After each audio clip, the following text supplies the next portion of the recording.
Since 2003, this is The Sports Source with your host, John Pennington. The Sports Source is presented by Junk Be Gone, Pipe Wrench, and the Garza Law Firm. The Sports Source starts now.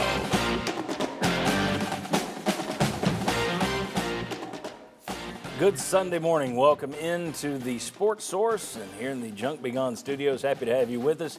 Tennessee loses last night, 31-17 at Georgia. They got off to a great start. First drive, they led 10-0 and had a yardage advantage of 104-22 with 43 seconds left in the first quarter. Feeling pretty good at that point. From that point, though, outscored 31-7 and outgained 431 yards to 215.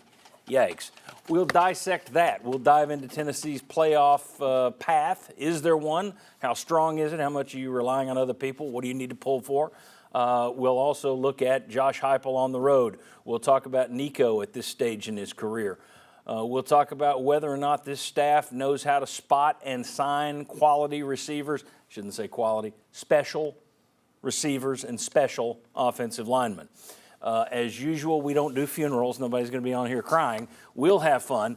This is your chance to get over last night, and we will dissect this thing. Let's start. First segment of our show brought to you by the Garza Law Firm. Folks, if you had a choice between the top local attorney and some attorney from another state, who would you hire? Well, of course, you'd go with the top local attorney. So be sure to do your research. When you see an ad on television for some attorney and you think, I've never heard that guy before. Yeah, it's probably because he's in Birmingham or Memphis. There are a lot of those people that put ads in Knoxville, and they have a satellite office and a post office box here, and you're going to be dealing with somebody out of state.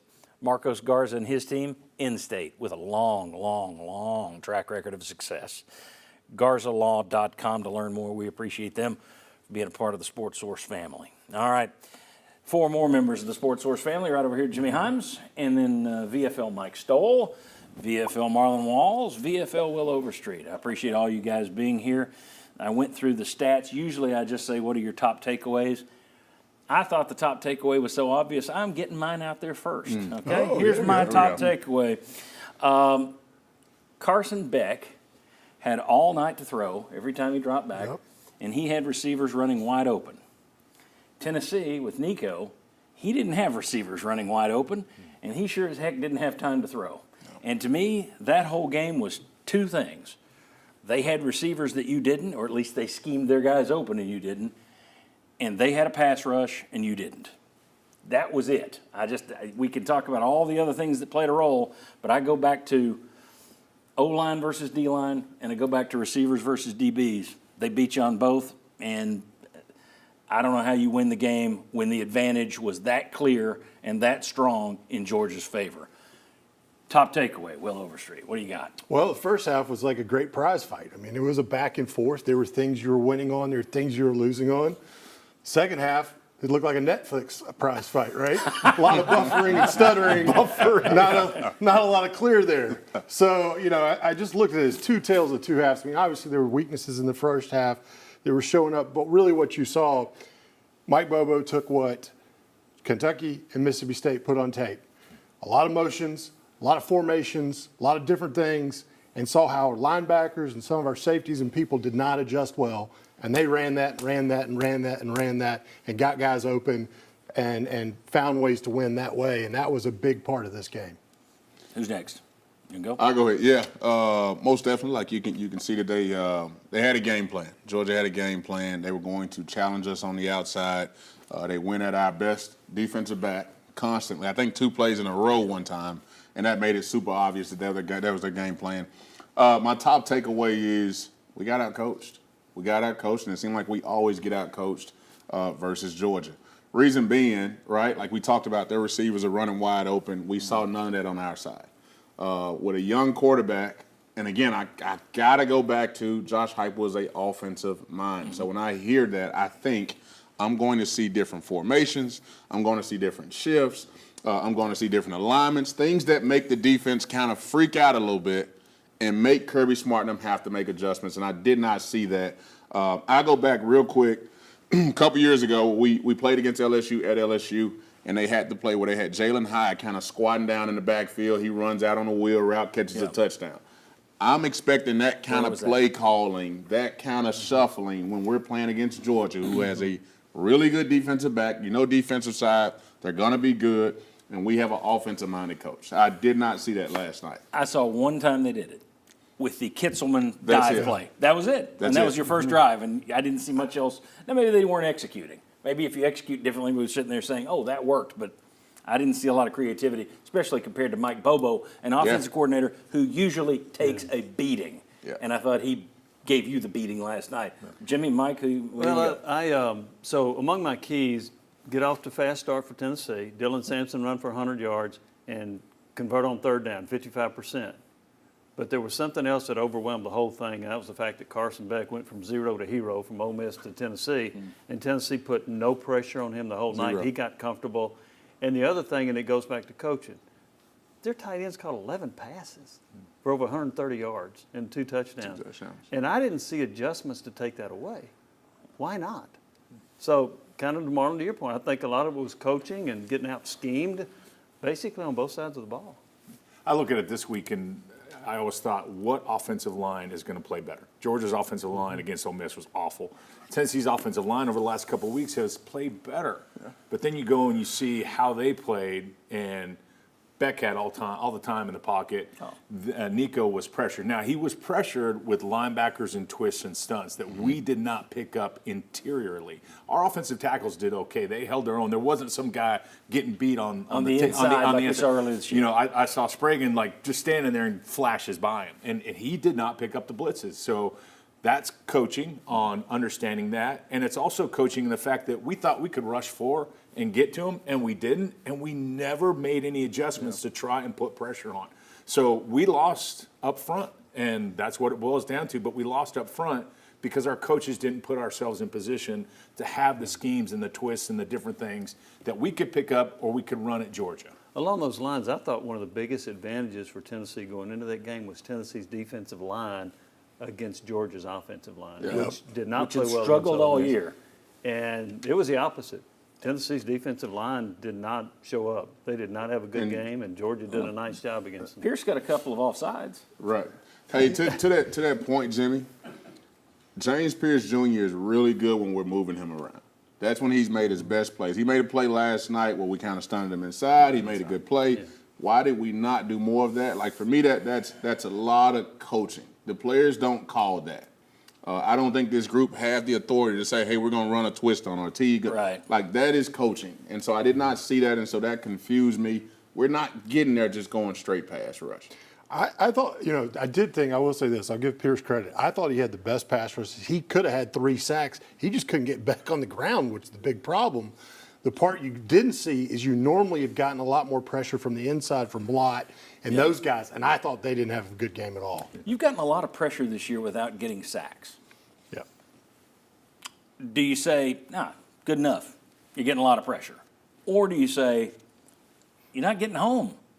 Where are you, pass rusher? You want the sack. You obviously want the sack, right? Yeah. If you're hitting the guy and getting him on the ground, that's different than sometimes they're counting pressures as you kind of buzz the guy. Mm-hmm. But you got to get hits. Like, if you're not getting sacks, hits are still the body blow that you want on the quarterback that causes the same issue. It may not get you down in distance, but at least it speeds up the quarterback's clock and gets him nervous, and that's really what you're trying to do. Got to affect him. Yeah, you got to affect him. They were not hitting him at all. They weren't hitting him. Yeah. And that's one we can talk about a little later, I'm sure. But we said it last week. Ole Miss did you no favors.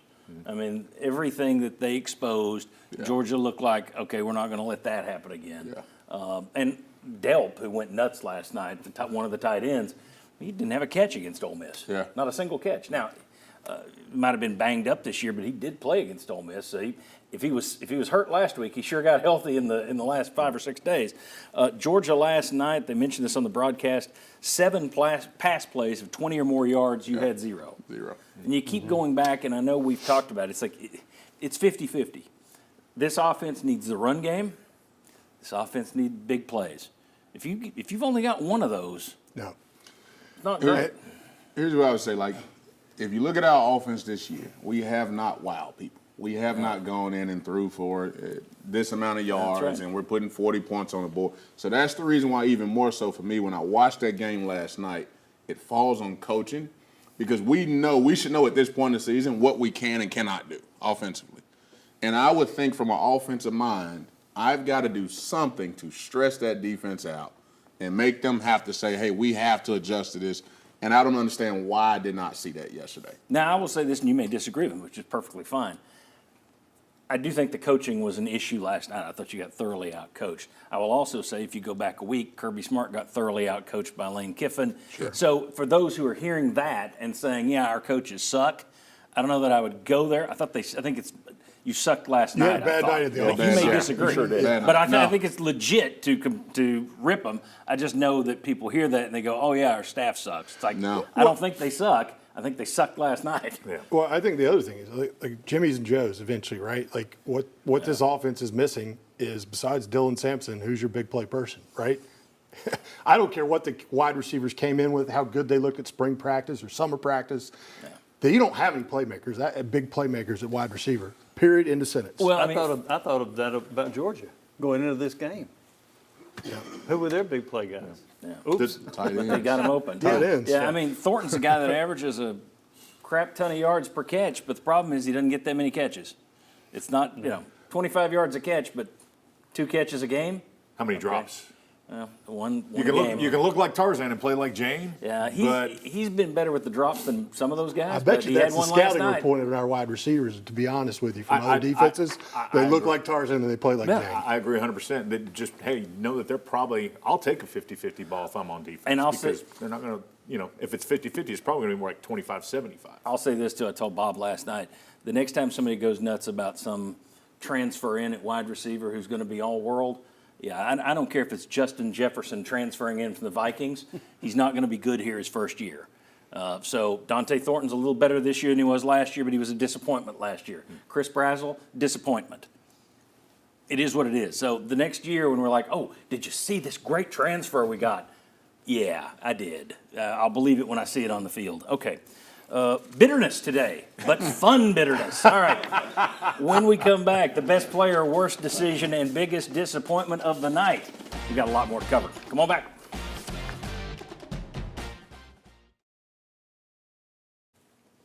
Welcome back into the Sports Source. This segment brought to you by A.G. Hines Company. If you have a big project you're starting, turn to the team that provides materials for the top contractors all over the state. If you're just handling a do-it-yourself project around your house, turn to the team that can answer your questions and get you just what you need to get that project done and done right. In either case, you're turning to the same company, A.G. Hines Company. For more than 100 years, they have been absolutely the best for building materials and tools here in East Tennessee, A.G. Hines Company. All right, let's welcome in the next members of our panel today. Right here, Josh Ward, thank you for being here. And right there, VFL Sterling Hinton. Always with a smile, Hey, even if baby. it's fake. No, I Thanks for being here. can't fake smile. I mean, I'm not good at that. And right there, Bob Hodge. Bob, thank you. Smile. All right, let's put up a poll question for today. It's a simple one. What was the reason for last night's loss? Some of you already been online and been playing. 1, outcoached. 2, defense. 3, offense. 4, them refs stole it. So let us know. You can go. That's right there under the Hearthside Bank logo, always within reach. Same goes for our poll. Just take your smartphone, click the QR code, and you can play along, or go to sportsource.tv/polls. All right, let's be quick here. We do this every week. This was supposed to start with somebody else, but I'll start it with Josh. Best player on the field. We've been saying Dylan Sampson a lot, but it's best player on the field, not just Tennessee. It's either team. Carson Beck. Yeah. He looked like the preseason first-team All-SEC quarterback that he was chosen to be. He looked like the potential first-round pick at quarterback, and he's got guys that are out. He has Dylan Bell go out in the middle of the game. He knows he has to step up because he doesn't have a running game, and Carson Beck stepped up in a big, big way. He's the best player. I agree. Yeah. Yeah, no debate here. I mean, Give him his props. He made a pass. That first touchdown pass was undefendable. He wasn't even open. That was just a dime. And what people probably won't give him as much credit for, but a guy that played a position that he plays, that he deserves just as much credit, was that move against and throwing the ball back across. He got that ball Body. up and out so fast. One more normal throwing motion, he might have caught the ball out of bounds. And would have been a touchdown. So, and that time he should have been sacked 3 times on that scramble, 3rd and 12. Hey, brother, I mean, sometimes the guys get in his zone, and he showed it last night. Yeah, he had about 30 yards on the ground, too. Yeah, so, I he mean, showed We it. had that first run to really pick up good. the first down, and he lowered his shoulder. Yeah. That we've talked about with Nico. Sometimes you get that kind of run, and it gets you going as a quarterback. I think that probably got Carson Beck going too. All right, worst decision. This can be coaches, players, officials. Worst decision. Lobbing one out there. I would lean into the officials, but I think the worst decision, and you all talked about it a little bit in the first segment, was for Tennessee to go down there with basically the same game plan that they've had without literally tweaking anything here, doing something, because when you say somebody got out coached, and like you said, doesn't mean your coaches are bad, doesn't mean your coaches are stupid, but Tennessee went down there with a lack of answers in their back pocket. Okay, Georgia's going to do what they do, we're going to do what they do, and that's the ball game. And you get down there, and after the first quarter go, oh, now what do we got? And I just thought Tennessee had no answers and had no creativity. And so not having a very thick playbook when you went to Georgia, I think that was your worst decision. Well, I mean, I think about what happened out there. We had some unfortunate drops. We had some times we should have had some sacks that could have played. But in my opinion, the worst people out there were the officials. I don't care what's going on or what anybody says. When they called that face mask, that was a stop for us. And I'm not certain that was a face mask. We had a player going off the field. That's been called all year. That's the one that stood out to me. Oh my that's, God! You kidding me? So then, when the gentleman, when Beck gave the pass and they called it an incomplete pass, I think he took 3 steps, not 2, and it was a fumble. But hey, look here, man. That's my opinion, and that's how I'm standing on 10 toes down. You'd have better arguments though. You got both feet in. And both feet if on Tennessee wasn't in the bottom of the at the bottom in penalties. That makes it hard to question a lot of things. Although I agree with some of your points. I think the face mask was wrong, but I can see, I'm looking at it 100 miles an hour. He did get his hands under there. Then he turns around, the helmet comes off. I could see an official not knowing his angle, thinking maybe that was it. So I'll give an official, they're not getting 45 replays slow. The one that stood out to me, though, was I've seen all year people take their time getting off the field. That's the first time I've ever seen anybody say, well, you got to do it in 3 seconds. What? Yeah. I've not heard Yeah. I'm good. I would be good if they actually implemented that. I think they should. But I haven't seen it called on anybody else this year. That stood out to me. Josh, biggest, or what are we doing? Worst decision? Most costly decision might be, hey, Omar Norman Lott, you look tired. Why don't you take a rest on the field? Yeah. Because that was there for everybody to see. Yep. It then got talked about by the broadcasters, which will make it easy for the SEC office, and that we have the new rule. We have the new fines and the public reprimand that comes. So that one's going to be a pretty tough one to fight off if the SEC looks at it, because you see Omar Norman Lott moving fine at a slow pace, looking tired. Looks over, he does the Sasquatch look. And then he goes down. So that one was pretty obvious, I thought. Yeah. And won't it be ironic when Tennessee gets bit by that? After everybody around here has complained for 3 years. Well, and you've been doing it on. Everybody does it to you. Yeah, and you've been doing it on extra points for years, Oh, too. yeah, My problem is every fan base now boos every injury when everybody's team does it. Mm-hmm. And I'm kind of tired of it. It's a $50,000 fine, I think, for the first one. For the first one, yeah. And anytime it happens, that's why this rule, I think, came way too late. It took too long. We were seeing too much of it. So when it happens, they should be called out. When Lane Kiffin does it at Ole Miss, it should be called out. When Alabama had a player run out and then fall onto the sideline, should be called out. And last night, it was called out nationally, so I would expect to hear from the SEC if I'm Tennessee. To me, $50,000. Josh Heupel's going to get an APR bonus that will dwarf $50,000. To me, if you want to make this stick, that's a $500,000 fine to the coach and the school the first time you do it. Second time, it's $1 million. You want to try again? Come back to my office. I'll tell you. I'll give you something special for the third time. You want to end it?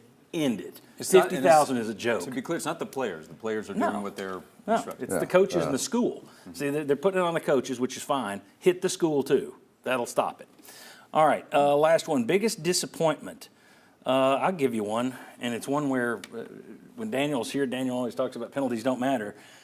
they mattered last night, and one where they mattered was, in my opinion, you had a 4th and 6 with just about 9 minutes to go. You were going to go for it, and then Hurd jumps, and it's now 4th and 11. You decide, well, we're going to punt, and your defense can't stop them. They go 92 yards with it. To me, that was the biggest disappointment was, okay, we're going to see a play that's really a do or die, and we didn't get it because of the penalty. My biggest disappointment was the defense that gave up that last drive to put the game out of reach, because I thought that was the reason you were going to Georgia with a real chance to win, was your defense was that good. And because they played poorly in that game, it doesn't undo everything they've done before. No, they've been asked to do an awful lot this year. You've been a really good defense all year. But last night, the way they played, no, to me, that was the biggest disappointment, that they made you look like Tennessee defenses in the past that have gone down to Georgia. Yeah, I would say lack of pressure on Beck. We saw last week what it did to him, this season what it's done to him. Yeah. Georgia's inability to protect Carson Beck. Ole Miss was after him the whole game. Turnovers, and he had a bad game because of it. Tennessee, which has elite pass rush talent, and they've had a really good season, it didn't show up last night. Beck was able to stand in there and do what he wanted to do, and he did it. He did it. You got a big disappointment? Just a couple of drops. I wish we'd have caught the ball in those situations. I mean, but I know we will in the future. Nico needs help. He can't just be called on to do it himself. We'll talk about Nico a little later because you noticed there were no knocks on Nico. I thought he played tough last night and looked like he belonged on the stage. Got knocked around after getting knocked out last week. Yeah, okay. If you want a worse decision, learn to slide with feet first. That's one. Yeah. It's time for the coaches. Here's one where the coaches get involved. Teach him to go down. So he took way too many shots last night for a guy coming off a concussion. When we come back, is Tennessee closing the gap with Georgia? Or was this just a slight down year for Georgia and you missed your chance? Come on back. This will be a good discussion.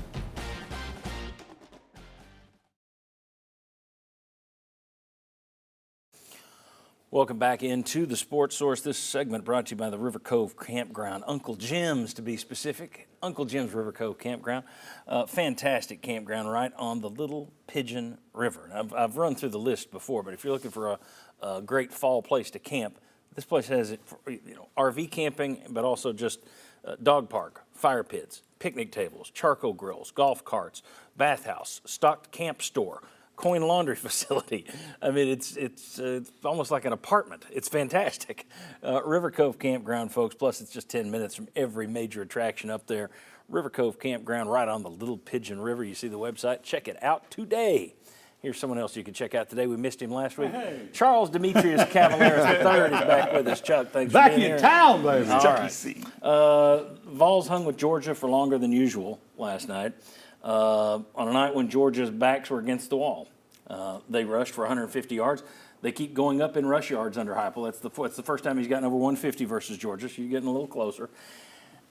So, Chuck, is Tennessee closing the talent gap with Georgia?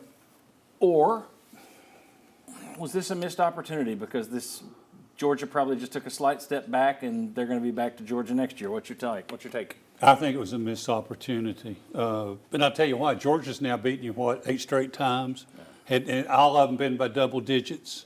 We got one thing I think we definitely need to say. Georgia's won 29 in a row at home, 29-0. Haven't lost back-to-back since the Hail Mary catch exactly. was the second in 2016. I mean, it's a tall task, but you also look at it, Georgia's won 53 games in a row against everybody except Alabama and Ole Miss.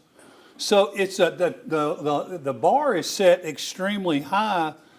I don't think the talent you recruit is on the same level as the talent Kirby Smart gets and coaches and how they scheme around certain things. I just don't. Okay, we got a missed chance, missed opportunity as opposed to closing the gap. Who's next? Who wants to get in here? Well, I'm saying we're closing the gap. I really believe that. I mean, we haven't played our best game yet.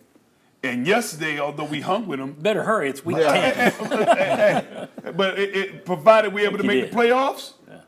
Hey, look here. We got a lot more. That's questionable. A lot more. It's questionable. Yeah. It's questionable, but it was questionable also when people worried about what we can do. We've got a lot of potential. We've got some guys that can play the game. Our coaches are working hard. And we doing yesterday a couple of plays, a couple of calls that made it switch that whole momentum thing around, made it kept Beck out of his zone. And a lot of things that happened yesterday that Tennessee could have capitalized on to win the game. We didn't. We know what we got to do. We can do it. We got 2 more games left, and let the pieces fall where they may after the 2 games. Bob? Wow, I'm shocked Sterling said closing the gap. Don't be shocked. But you're going to be shocked that I agree with you. Whoa! And here's the reason is, I think a lot of it to me has a lot to do with Nico.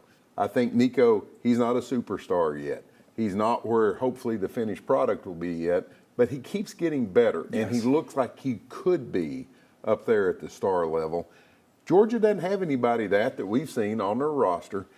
Plus, when I've watched Georgia for the past few years, they look like they have supermen on their team. Okay, They're all in the NFL now. Yeah. But they've got good players, but I don't see the gap being like this anymore. I mean, they're still better than you are. Yeah. But I just don't think it is a huge gap where you've got guys, when they had 5, 6 first, second round draft picks on their defense alone, I just don't think they're that good anymore. So I think the gap has closed a little bit. All right, we got 2 closed gaps. We got 1 missed opportunity. Yeah, I think it is closing. It still exists. There still is a gap. But 2 years ago, Tennessee was ranked number 1 in the college football playoff ranking, went to Athens. Did anybody watch that game and think, okay, Tennessee and Georgia, they're evenly matched up on the field? I thought that for a portion of the game. At halftime, I thought, okay, that was a pretty evenly matched up 2 quarters. It wasn't over 4. But I think the sport, to kind of Bob's point here, the sport is going to make it tougher for Georgia to get back to where it's been the last 3 or 4 years with the transfer portal. If Tennessee can continue to develop, get Georgia at home, you have a better shot, I think, in a one-on-one matchup. They weren't going to win last night, I think, in the end, in Athens. In Knoxville, in the next 2 or 3 years, I could see them beating Georgia. It'd be the first time I'd say that in probably 7 years. It's a good point. I'm not going to leave Chuck on an island by himself, though. Thank you. I'm going to say it's a missed opportunity because I just look at it. I believe you're right in Nico. I feel better about their Tennessee situation going forward at quarterback, the most important position, than I do Georgia's because theirs is an unknown at this point. However, am I going to feel better about Tennessee's receivers next year? I don't have any reason to believe that. Your offensive line, that's going to be completely rebuilt next year. Your defensive line, is it going to be as good next year? This was a generational defense, a really good defense. So when I look at it and I say, yeah, you're closing the gap, I think you're gaining as a program. I think your program is continuing to get better. I don't know that I'm willing to say you're closing the gap on Georgia because I've seen Alabama do this where they're 12-0, 12-0, 10-2. Oh, that's the end. They're finished. Saban's done. 12-0, 12-0. I'm not sure that that Kirby Smart in this case is done yet. So for the moment, I'm going missed opportunity because if you made me bet right now, Tennessee or Georgia in Knoxville next year, I'm taking Georgia. Yeah. Well, who would you take? Right now, I'd take Georgia, yeah. But I would give Tennessee I'm not even asking. I'd give him a shot. Yeah. I mean, I think you could ask the question if that game were played in Neyland Stadium last night. I still think Georgia wins it, but they benefited from playing at home. There's no question. So, okay. I'm going to go with Tennessee next year at home against Georgia. All right. Because in a year, nobody will remember I said that. I'll remember, Bob. I got the tape, Bob. All right. When we come back, is it fair to say Josh Heupel can't win on the road? Come on back.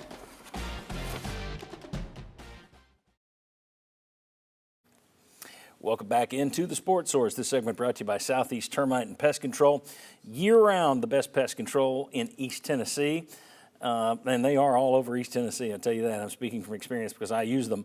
The Haynes family, they do a tremendous job trying to protect everybody's home out there since 1971.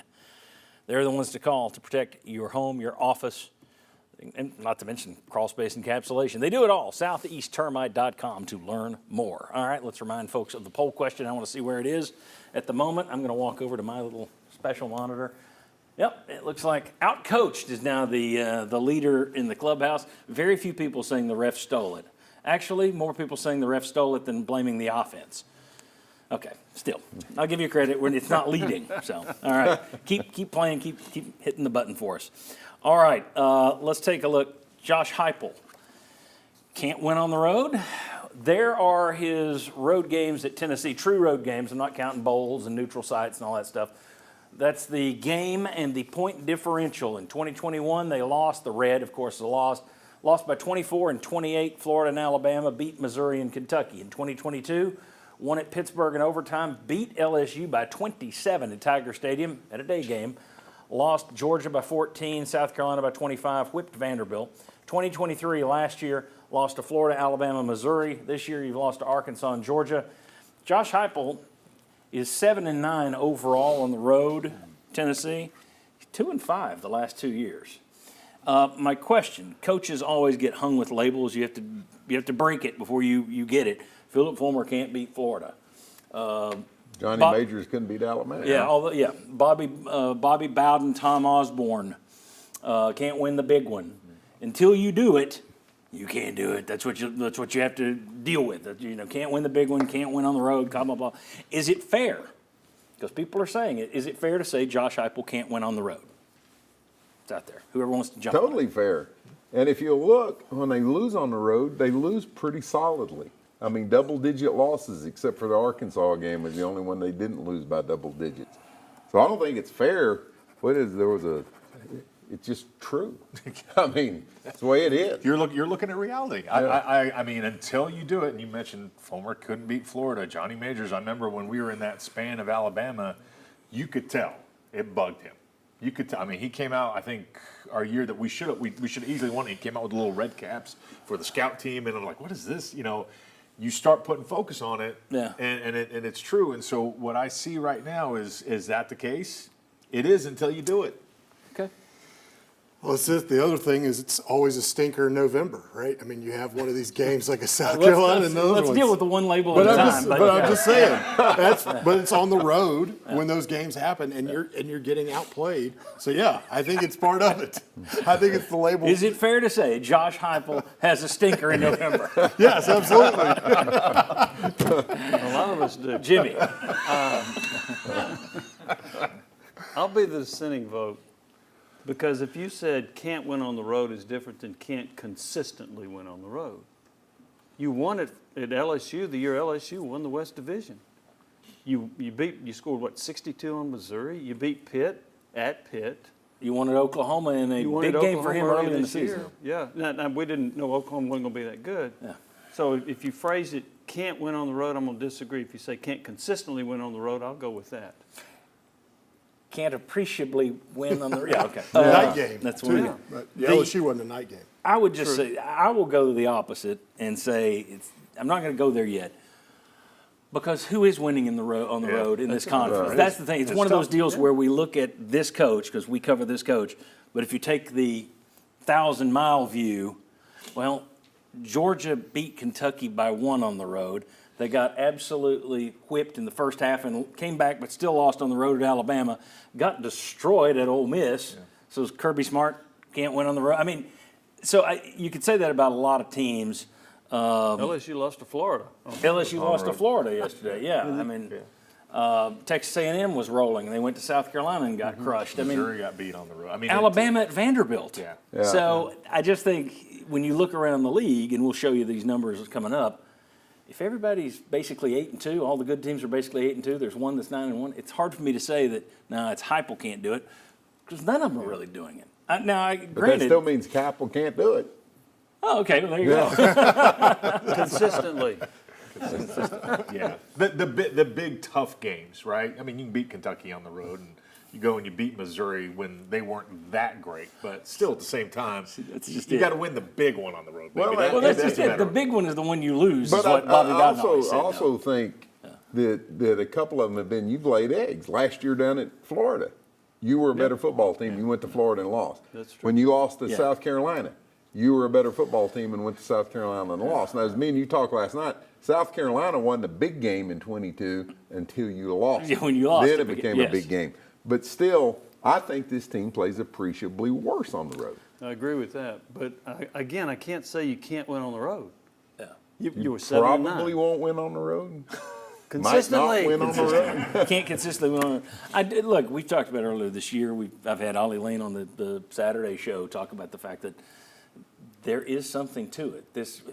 The interesting thing this year is they're not really running as much tempo as they ever have in the past anyway, but it's the tempo that takes a hit when you go on the road. So that's always going to be there. Yeah. So I think that part of it does raise concerns moving forward that let's say you do get to be 10-2 every year, but when you go on the road, your offense is going to slow back down because you can't get tempo with a crowd noise. I think that's a fair point. Here's the other thing, too. When Georgia, it was great winning national championships, and Alabama, they would go on the road and win. But that's because they were so dang good. Yeah. Tennessee's not at that level. No, and I also wonder if they could do that. I mean, a lot of those national championship teams they had went 12-1. They would have a loss somewhere in there. But I just wonder, and we'll get into this, is anybody going to be at that level in this conference moving forward? It's going to be tough, isn't it? It's like a mini NFL. I just think we might need to change the way we view the league. But go ahead. Will and I were talking about it. I mean, credit Sankey, he's created this massive beast, and it's spun out of control now. And it's like, if you're 2 losses in the SEC, you're probably better than most of the other conference champions. Than to be Indiana. honest. But but is the committee going to take that into consideration? It doesn't look like it. Way to go, like it. Sankey. Yeah, so schedule your Kent States. All right, when we come back, how much confidence do our guys have that this coaching staff can identify and sign special receivers and O-linemen? Come on back.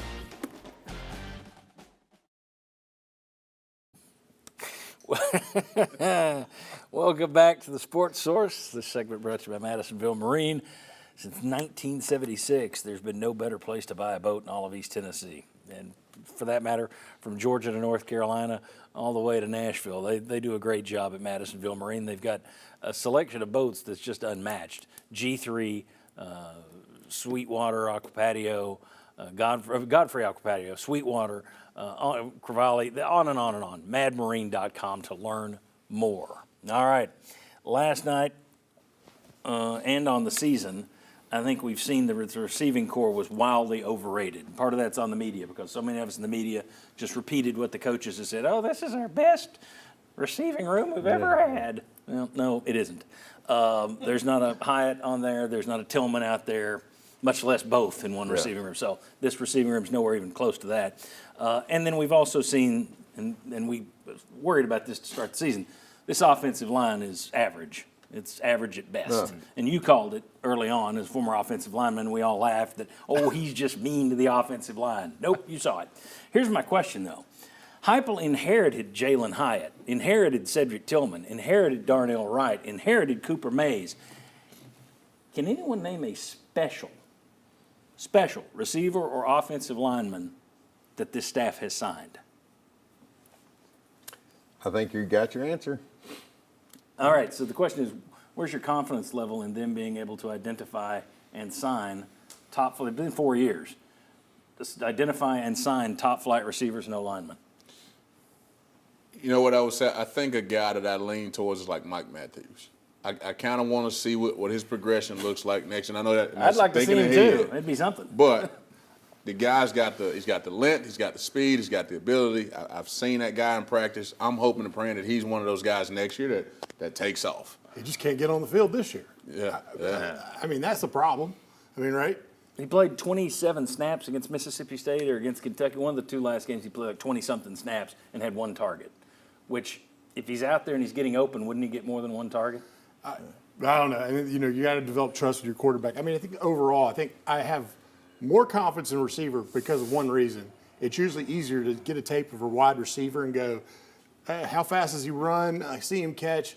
I've got a better chance of getting that right. Offensive line, I have zero confidence at this point with this staff being able to go out and go, that guy can play offensive line really well, and we're going to be able to select him and put him in and get him ramped up, transfer portal or whatever. I don't think I've seen an offensive lineman that I would say, hey, yeah, that's an all-SEC type of player. I don't have a lot of trust in that.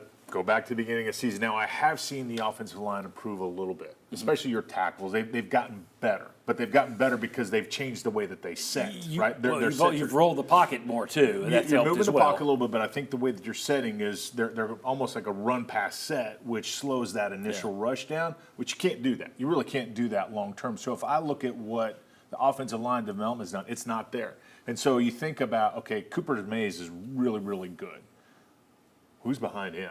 And so then you start thinking about development from there. I'm worried about that interior. And then you go to the transfer portal and you pick these guys up from other schools and you're paying them good money.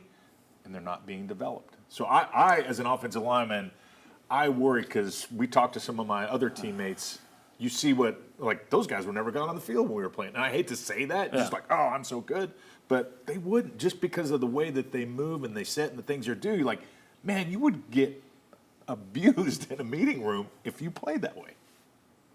Bob? I'm going to go with the transfer portal has a part to do with the offensive lineman, because I think a lot of linemen used to come and say, you're going to redshirt your freshman year, you're going to play some your sophomore year, and then you're going to play, or your redshirt freshman year, and then you're going to play.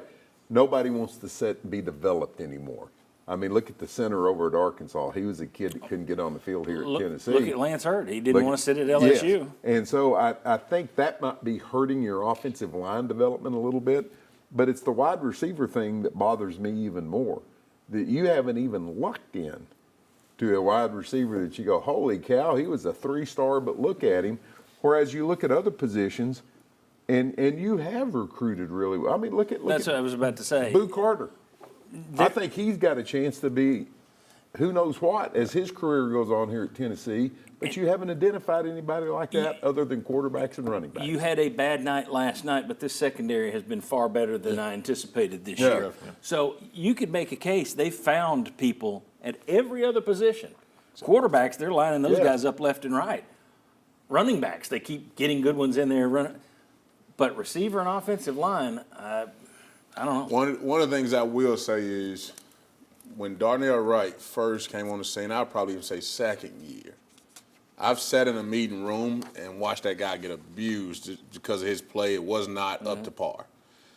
That cat developed into what he was because this staff came in and kind of put something else in him and made him. Right. So that's developing. Yeah, that's developing. Okay. I want to see. Right.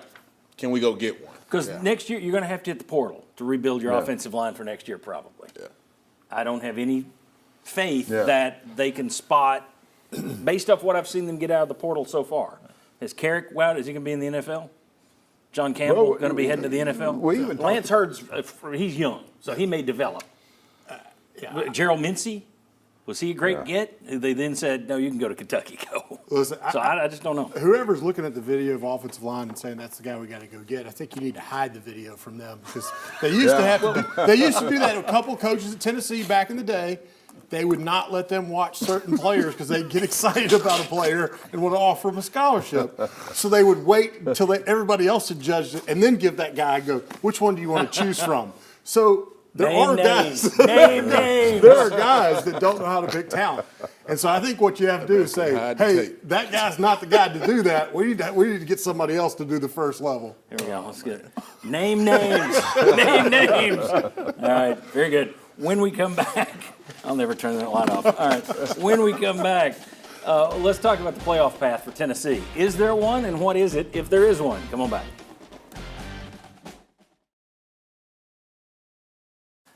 Welcome back into the Sports Source. This segment brought to you by Daniel Hood Roofing. Won't be long before the weather outside is frightful, folks. Make sure your home stays delightful with a new roof or roof repair from Daniel Hood Roofing. Visit danielhoodroofing.com and read through all the testimonials from your neighbors here across East Tennessee who are glad they gave Daniel and his team a call. danielhoodroofing.com. Let's check out the poll results for the final say, and outcoached is the winner. It looks like second place would be the defense is to blame, then the ref stole it. I may be wrong on that. You guys can tell me. I'm trying to look across the room. And then last is the offense. So thank you for playing along. Let's take a look here at SEC standings, why don't we? And I'm going to wheel a little monitor closer to me. So if you see a little monitor closer to me, welcome. I'm breaking the fourth wall for you. Tennessee is still top 4 in the SEC. You look at all those 8-2 teams. You got Texas, who's 5-1, 9-1 overall. Texas A&M 5-1, 8-2 overall. Georgia 8-2, Tennessee 8-2, Alabama 8-2, Ole Miss 8-2. South Carolina, boy, nobody wants to play them right now. LSU, everybody wants to play them at the moment. They're going in the wrong direction. But let's take a look at the SEC playoff resumes. And basically, this is where you got to start. If the SEC gets 4 teams in, you got to be the 4th team. So you're competing with the other SEC teams. Yes, it matters what else is happening in other conferences. But the gist is Texas, 9-1. They've only lost to Georgia on the year. wins versus winning teams, Colorado State and Vandy. Who would have thought that? But you see the wins versus winning teams. This is what hurts you with all these other SEC teams you're kind of bunched with. You only have the win over Alabama. That's it. Whereas Alabama, they've beaten Western Kentucky. And again, you could say, oh, it's a small school. Yeah, well, it's better than Kent State. Sorry. That's Georgia Southern down there that Ole Miss has played. If you're going to play crap, at least get somebody that's decent crap. Stinkers. Yeah, just some November stinkers. But anyway, you see that number there. Chuck, we'll get back to some other projections here in a second. I'm just going to ask you, are the Vols' playoff hopes extinguished in your mind? No, but I think they're really faint and a flicker. You know, if you win that game yesterday, you're playing an SEC championship game. Yeah, pretty much. That's why we're talking about the stakes. I think it's kind of like Thanksgiving dinner, to tell you the truth. There's only so many seats at the adult table, right? Yeah. I mean, look at Colorado now. All of a sudden, they're a factor. BYU's a factor. Well, their loss last night's going to be, that could cost you. We'll show you that in a second. Exactly. I mean, and then you go, well, what about Ohio State and Indiana? I mean, and isn't there a little bit of a Big Ten bias with this committee? Doesn't it look like it's top-heavy with Big Ten I think this and SEC? I think this committee is simply doing what I hate, and that is they're just taking, oh, he's got one loss, so he's here. Yeah. 2 losses, they're there. There's no point in the committee. None. They all talk about, well, he was an athletic director for 55 years. Well, if he's just looking by record, get him out. Right.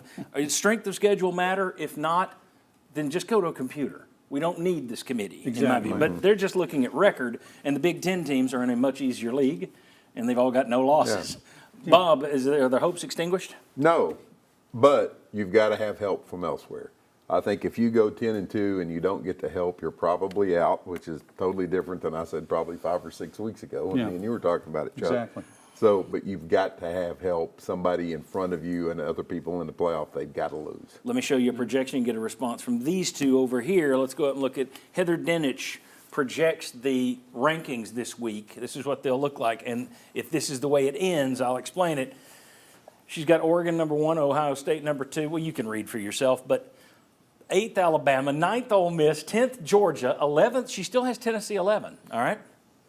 The problem is, if it ends this way, yes, you're 11, but you're also out of the playoff because Boise State and BYU are conference champions, and the 5 highest-rated conference champions are in. So the 12th and 13th, it doesn't matter if they're 29th and 30th. They're getting in over you because they won their conference and you didn't. Jimmy, Josh, reaction? I think that they are very slim chances. They do have to have a lot of help, like y'all mentioned. A part of it, to me, is you need the ACC and the Big 12 to only get one team Exactly. in. The other part, right now, it's looking like it's trending that way, but if Colorado keeps winning or... And here's what you need to have. Florida beats Ole Miss. I don't think it'll happen, but if they do, Ole Miss has 3 losses. We're jumping. Let me put some up here, and then I'll let you react to that. Let's do this. Let's go to my next graphic here. All right. This is. I was looking at this at 3 a.m. So if you come back to me and say, well, that's completely wrong, John, it's probably because I was half asleep. But here's what I would say you need. Look, you need Tennessee to win out, obviously. You need Ole Miss and Texas A&M to each get their 3rd loss. You need them eliminated. So you'll finish with 2. You need those guys out with 3. You need all the teams on your schedule that you've played to keep winning. Whenever possible, you need teams that are on your schedule. Whether you beat them, whether you lost them, you need them to keep winning to help your strength of schedule. And sadly, Vol fans, you better pull like heck for Alabama and Georgia, in my opinion, because Alabama's a good win, your only good win. Georgia, you need that to be a good loss, and you need to ride their coattails in. So I'm thinking you need Florida to beat Ole Miss. You need Mississippi State to beat Ole Miss. You need Kentucky to upset Texas if you could. I don't think that's going to happen, obviously, so better to pull for Texas A&M to lose to Auburn or to Texas. You need the teams that can help your schedule to keep winning, but you've got to pull for Alabama and Georgia, in my mind, and pray you're the 4th team in riding their coattails. Do you agree or disagree with that, gentlemen? I agree with all that except for the Bama-Georgia part. You'd like them to just lose. Now, that's unlikely, to be clear. But I don't think Auburn's going to beat them, but if they lose again, then they're out. Well, they may be out, but I don't know how strong you're going to be if that's your only win and you've not beaten anybody that's in the playoff. That's my only consideration. Yeah, but if Heather Dinich's projection is correct and Tennessee's the 1st team out, well, if one of the teams right above them loses, then Tennessee moves And in. here's If another- you're going by Heather Dinich's projection. Right, and here's another real quick to me, wild card. What happens if SMU wins the ACC? Do you tell Miami you're not No, I in? think Miami gets in that point. See, and there's just so many seats at the table could get pulled out from it. Yeah, It's I like just- Thanksgiving dinner. It's like Thanksgiving dinner. All right, we're way over. Very good. Thanks, guys. Appreciate it. When we come back, So much for Thanksgiving dinner. let's see what our VFLs have to say about Nico Iamaleava after 10 games. Come on back. Welcome back into the Sports Source. This segment brought to you by Safety Systems. Christmas shopping season is here. That means packages being left on your front porch, on your patio. You got a camera on those things? Is your front door secure? Because we live in a world with porch pirates who will run right up there and snag stuff off your patio. Open that front door, trying to get something out of there. Safety Systems can help you protect your home, can help you protect your business. There's a reason you see that logo right there on white signs. Looks just like that in windows and businesses all over town. And you see it on signs in front yards all over town, including in mine. SafetySystems.com. Give VFL JJ Surlis a call this week. All right, take a look here at Nico Iamaleava's 2024 performance so far. Well, you see his numbers last night, 20 of 33, 60% completions, 167 yards, no touchdowns, no interceptions. Took a beating. His uniform was practically green, not white at the end of the game. Didn't get a lot of help out there. Didn't see a lot of guys running wide open for him. On the season, 64% completion percentage, 2,000 yards passing, 11 touchdowns, 4 interceptions, 239 yards rushing. And you see Joe Milton's numbers beneath that, very similar. Now, they've thrown 100 times fewer so far this year than Joe Milton did last year. Milton had more touchdowns, had one more interception, but he had a lot more rushing TDs, which is a little bit of a surprise, but a lot of those were short yardage things. I don't know if my director can jump to the next full screen. I don't know if it's coded that way. Yeah, he can. And then I just wanted, for perspective, look, all these guys were different. It's different day and age, different offenses, et cetera. But you see Peyton Manning's first year as a starter, as a true freshman. T. Martin's first year as a starter, he was a junior. Casey Clausen was a true freshman. Just looking at that, Nico Iamaleava, better completion percentage than any of those players. He's going to wind up with more passing yards than any of those players. TDs are a little lower. Interceptions lower too. And his rushing yards probably going to be higher. Rushing TD is going to go to T. Martin.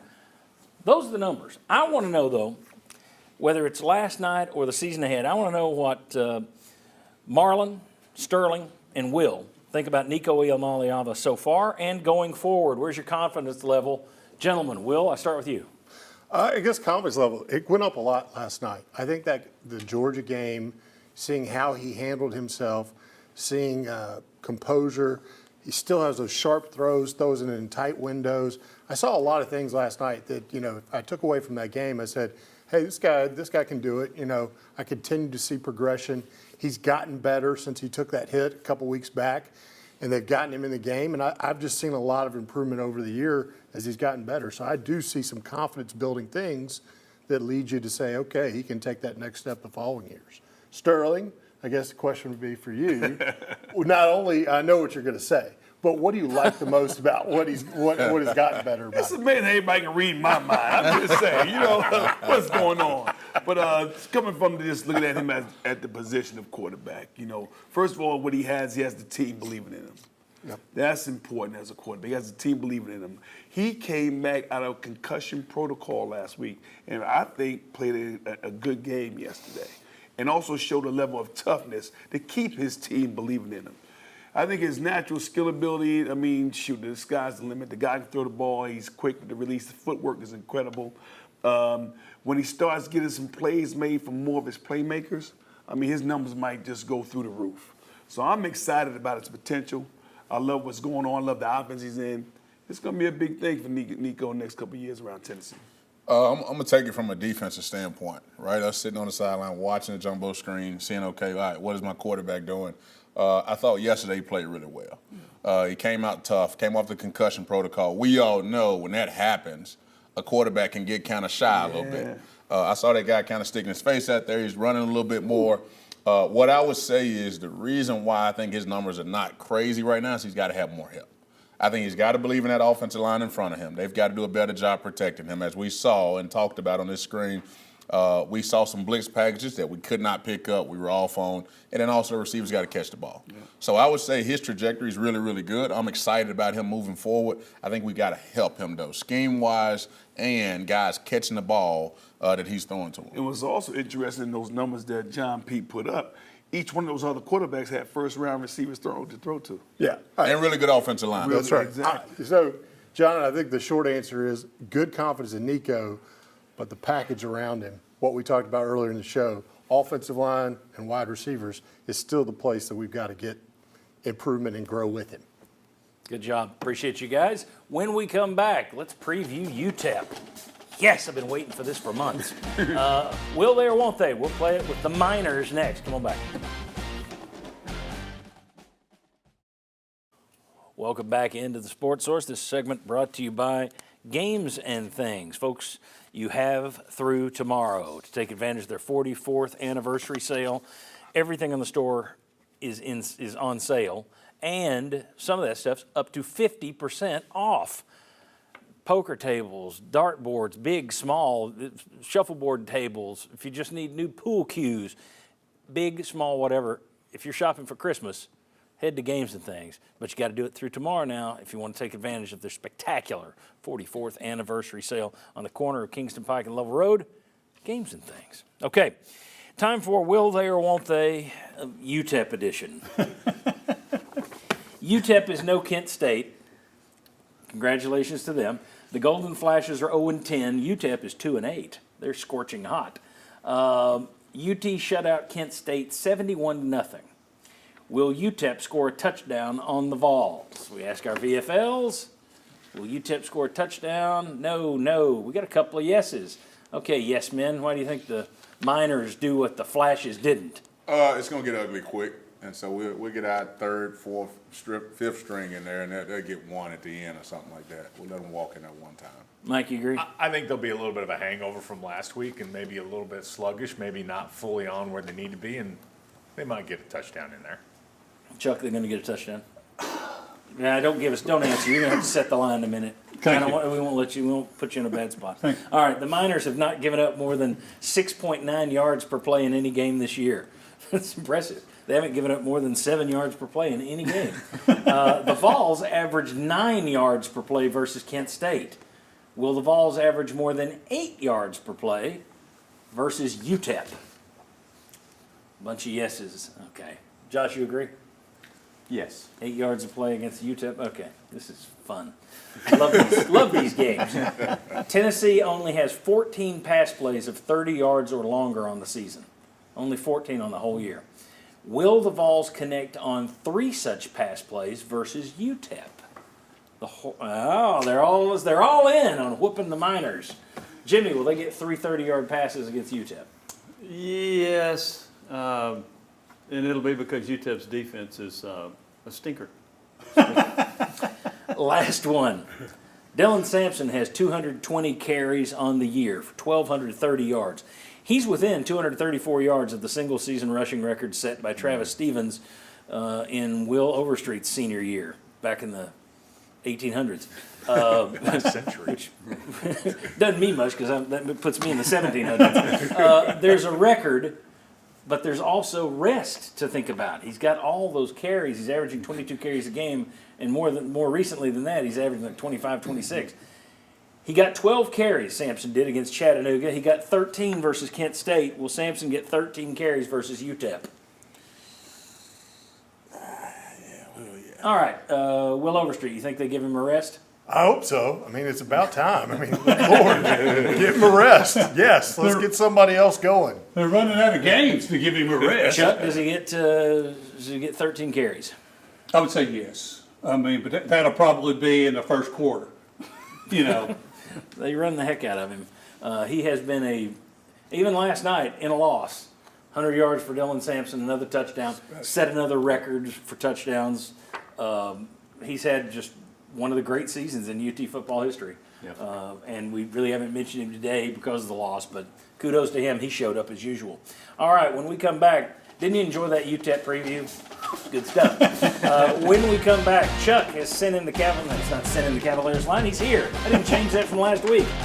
Chuck's here. He's going to give you the Cavaliers line for Tennessee and UTEP. Come on back. Welcome back into the Sports Source. This segment brought to you by Chris Smith Insurance. If you're looking for a good insurance agent, I recommend Chris Smith Insurance. I use him. This is someone who knows everyone needs more than an app. They need a human being who's truly on their side. He started his own agency in order to better serve people of East Tennessee. He was burned by an insurance deal, didn't go his way. He's like, you know what, there's got to be a better way to do this. And he got involved and did it, and he's got a lot of happy customers. Chris Smith Insurance, check out csmithagency.com to learn more. All right, Chuck, hey, man, you did a nice job setting that line last week. You had Georgia minus 13.5. Thank you. They covered it, so kudos to you. Let's see what you can do with these Miners. Hey, I'm trying to get fired up for this one, John. The best thing about this game, it's senior day, right? I mean, and all these VFLs know that's a game you always remember. Your last game in Neyland Stadium, most likely. So I'm thinking they're want to go out in style. The Miners, we said, are 2-8, but they're 4-6 against the spread. That's pretty decent. Tennessee at 8-2 is only 5-5 against the spread. So what are we going to do here? That's a good question. I'm going to run it up the flagpole, boys. You're going to have to work hard to get this one. Vols minus 40.5. All right. I already heard from Daniel. Well, let's go ahead and look at the standings. There we are. And you see the tombstone down there by those of us who are all dead. Will, welcome to the world of the officially dead. You're dead now with Bob and Josh and myself. Sterling, you've only got $100 left. Mike Stoll's got $450. Jimmy's got $500. We voted earlier this year that if someone didn't get me their pick and I didn't have to chase them down, they had to ask, they would lose 100. Marlon, you didn't trace me down, and I forgot to get in touch with you, but that actually benefited you. You probably would have lost more than that. So you're at $750. Daniel's at $2250. He took Georgia last week because everybody else is going to Tennessee. He's already told me he's taking UTEP no matter what the line is. So $200 for Daniel on UTEP plus 40.5. So that leaves Marlon next. All right, let's go. I'll go 400 on UTEP. Yeah. UTEP. Okay. I think You're it not gets going the ugly opposite, early. Daniel. Yeah, it Okay. gets ugly early. You're trying to stockpile cash. We'll pull the big dogs out. All right, Jimmy. I got to catch Marlon. I ain't worried about Daniel. 200 on Tennessee. All right. And Mike Stoll. I'm fighting for second place, so I'm going to have to go opposite Marlin. Tennessee, all in. 450 UT. Okay. Sterling. $50 bucks Tennessee, baby. Let's go. 50 hard, baby. You will not go to zero. Will, what would you do with a 40.5-point line? I'd take UTEP. I think they're going to be flat. I think they're going to be flat. I just, like that in this kind of game, it's a lot of points. I just think you're going to be flat, not as crisp. This is the kind of game you don't come out and play that well, and you win by 38, right? So that's what I think. 37. Josh, what would you do? Well, you said UTEP's no Kent State. I'll take Tennessee. I'll say gas pipe. Gaston Moore, he'll light them up. I'd take Tennessee too. I think they are going to be flat, but I just think UTEP's horrible joke. I mean, There could be some special teams, big plays in there, touchdown defense. You go back to what they did against Kent State and Chattanooga. It just wasn't much, and this team isn't that far off from Kent State and Chattanooga. It will be interesting, though. We looked at the scheduling thing. You've got one side that tells you, well, if you had played somebody better, maybe you would have another winning team on your schedule. But then you look at the other side of it, and the committee seems to be just looking at record and nothing else. So it's hard to know. It does make me wonder, though, if the SEC is going to go to 9 games anytime soon. If the committee continues to call it the way they called it this past week, and they're just looking at record, why would you want to add extra losses? Exactly. So just to continue to serve up bad games for your fans. Okay. Jimmy, Josh, Marlon, Will, Chuck, Sterling, Mike, all our sponsors, you at home, thank you very much for watching. We appreciate you being here. Hope you're in a better mood now than when you started. And if not, don't email me. We'll see you next Saturday for the Saturday kickoff at 11 a.m. on Saturday, and we'll see you right back here next Sunday. Thank you.